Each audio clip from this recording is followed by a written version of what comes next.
It's your first video! Yay!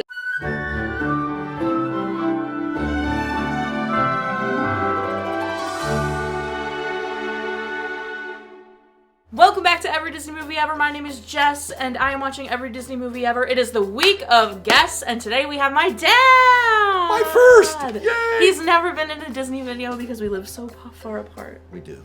And she won't let me come in via phone, so I guess this is how I do it. We can do virtual guests now, especially now that you're not working. Yes. Yeah, I've done virtual guests now with Caroline and Joanna, so we could do it. I would love to do it. Okay, future. You'll just have to tell me what movies you want to be in. Sure.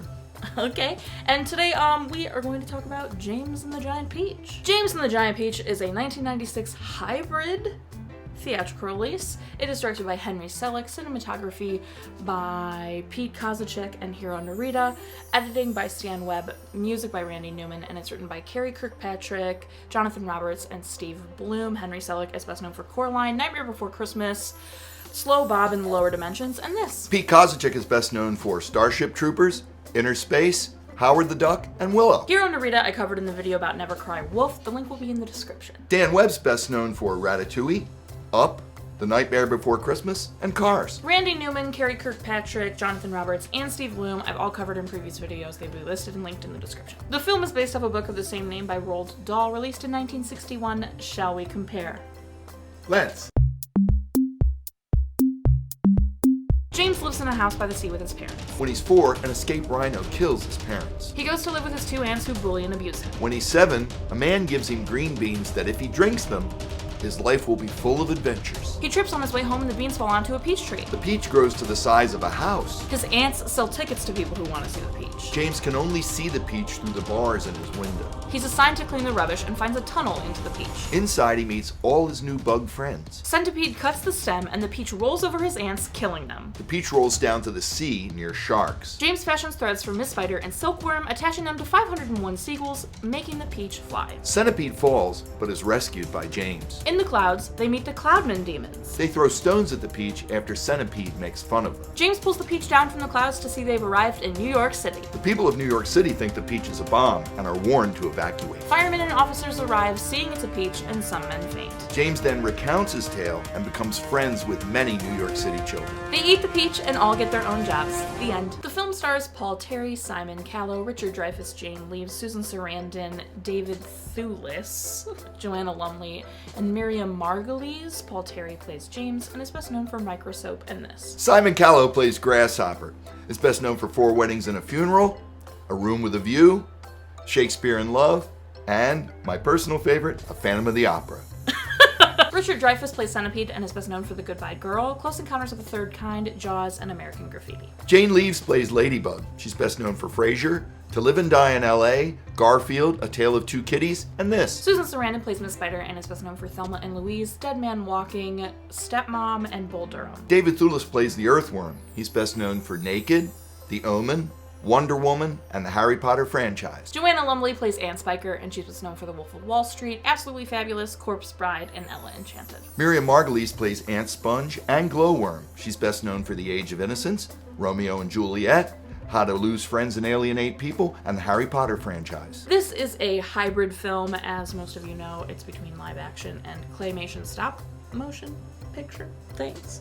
And Tim Burton has a major influence on this film, obviously. It's got major Tim Burton vibes. They acquired the book rights in 1992. Now, Roald Dahl never wanted this adapted into a film, but after his death, his wife approved the project, and you see what came out.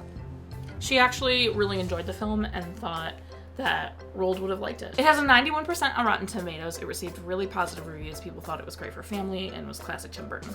It was nominated for Best Original Musical Score or Comedy Score for Randy Newman. It had a $38 million budget and made $28.9 million in the box office, so it didn't do well. There are 2 parent deaths in the movie. Both his parents die. Yeah, not the way I really wanted the movie to start out, but it set the tone for the ants and the evil, which is usually that whole subplot thing going on where, you know, the evil stepmother type thing, like, you know, in Cinderella or things like that. So, I mean, it followed a pretty standard format for that kind of movie as far as, you know, it's all beautiful family falls apart and he's got the mean stepmother. Then he escapes into the world of the peach. I mean, to me, but I liked it. Yeah. I will say it is different than the book. The book, it's green beans, they deal with cloudman demons, they kill the ants, and none of that is a thing in the movie. The movie, it's crocodile tongues full of magic, and his ants are very much alive throughout the entire story. They even come back at the end. The peach doesn't kill anybody. It's a mechanical shark, and it's only 100 sequels. Like, it's very sporadic on what they chose to take and what they didn't. I was very shocked it was a musical. When I was watching, I was like, okay, so it's like very Tim Burton-y, where it's like you're just gonna have to accept whatever reality he gives you. And the fact that, you know, the way the story was started, it reminded me very much of Charlie and the Chocolate Factory with Johnny Depp, so Tim Burton's Charlie and the Chocolate Factory, where he creates this entire, like, universe where, like, random stuff can happen. Like, and I feel like that's, like, honestly, James and the Giant Peach and Charlie and the Chocolate Factory probably exist in the same universe of Tim Burton's. But it was very surprising to me that it was a musical, and I actually thought it was a pretty weak musical, seeing as the songs didn't drive the story forward at all. They were not plot devices. They were just there to be a song. Yeah, it's interesting that you took that away from me. I didn't even process that it was a musical. Maybe it wasn't that great of a musical, so I didn't even look at it as a musical. They sang some songs in it, and it's animated, but I never looked at it as a musical before, so it's actually interesting that you mentioned that, because that's not it wasn't the take I took on it at all. Oh. And it's a boy in a bad situation trying to escape in his imagination. That's the way I looked at it. Yeah. Well, I thought I knew where it was gonna go, but Tim Burton, and it's like, no, the bugs are real, and the peach is really that big, and he really does escape to New York, and you're like, oh, okay. And I was thinking his aunts killed his parents because of how they spoke about the rhino, and it wasn't really a rhino, like maybe it was a car accident or a storm or whatever. I thought it was all metaphorical, and they were all like symbols for things, and just how he was coping. But then at the end, when, like, everyone can see the bugs in the peach, I was like, interesting. What part of it was fake? And what part of it was real? I'm so intrigued. So you're just supposed to... everything was real. Yeah, I think he bridged it. He sort of blended it together, which probably worked for that story. He said it, though. He said it. So what if it started as a dream? In his speech. He's like, don't a lot of things start as a dream? That building, this over here, like, it all starts as a dream or whatever? Well, the rhino certainly represented his fear. Absolutely. Oh, I mean, obviously. His fear of whatever it was, because at the end of the movie, when he finally had enough of that rhino and told him he wasn't afraid of it anymore, the rhino disappeared. Right, exactly. Which is pretty typical of any fear that you face, I guess, in real life, too. Yeah, well, of course. I actually really liked the cold water sequence, especially, like, when they were underwater, the animation during that whole scene, the colors and all of that, I thought were really cool, even though it doesn't seem to be in the book. Maybe it was like the Cloudman demons were traded for the underwater to get a compass scene. I've never read the book, so I don't know. It's interesting how you looked at it. I kept waiting for the peach to hit an iceberg. God's honest truth. The peach tannic. The peach tannic. He turns to me and he goes, North Atlantic. I was North like, Atlantic. okay. He said almost nothing the entire movie. He had a couple chuckles, and then he looks at me, North Atlantic, and then goes back to watching, and I was like, okay, is he liking the movie? Is he not liking it? It's interesting the things I choose to notice. Yeah, I was also kind of confused about what time it was supposed to be. Was it supposed to be like the 50s? Because it was very like 50s looking New York. But they never really established a time. No.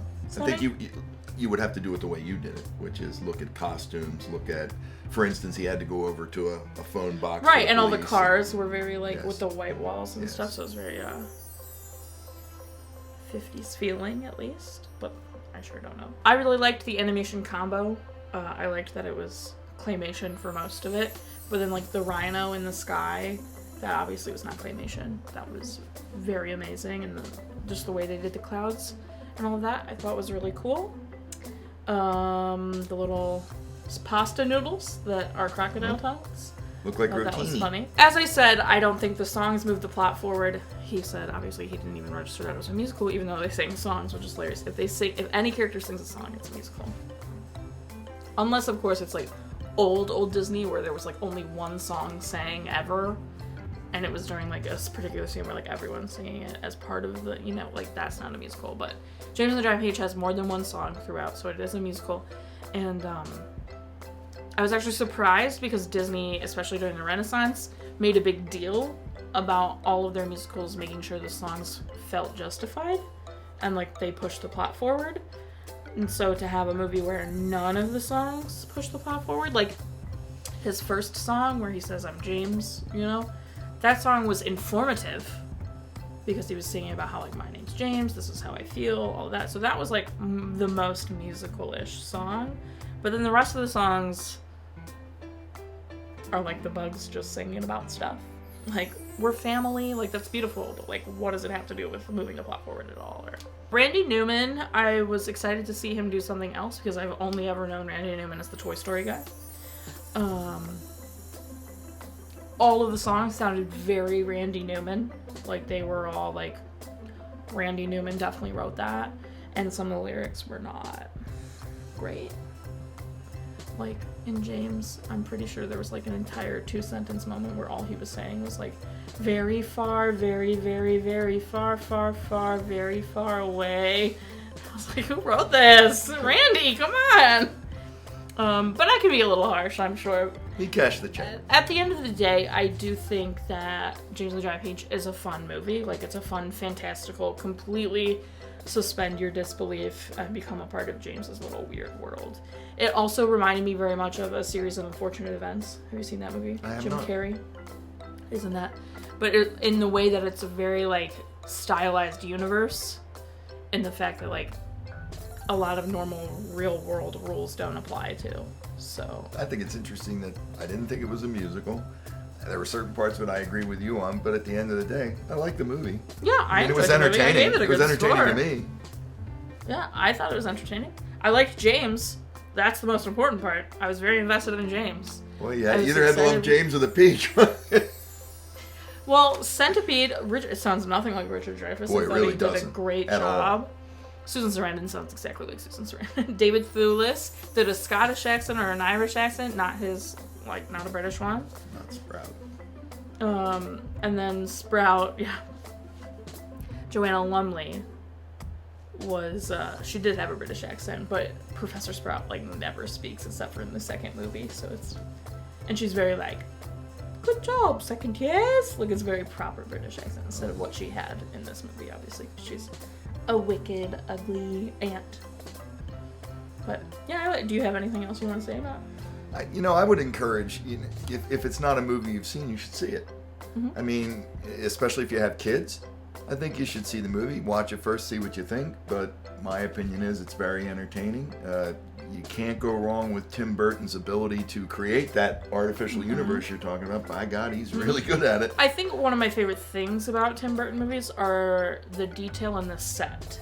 So, like, the house on the cliff, like, it's so isolated and, like, it's very, like, particular. Like, how everything's slanted. Like, his whole fireplace is slanted. And, like, it's just beautiful set design. And it does give you the concept of it's real, but it's not. It's not Right. reality. And those kinds of things, I think, really set the tone for some of the eeriness of the movie when you have, like, a house that's crooked and it was all dark. One of the things was it always looked like it was getting ready to thunderstorm there.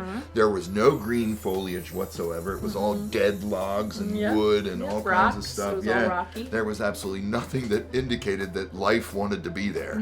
Most of all, James didn't look like he wanted to be there, but I noticed that. Well, and even I found it difficult to keep accepting that him and the bugs were all life-size.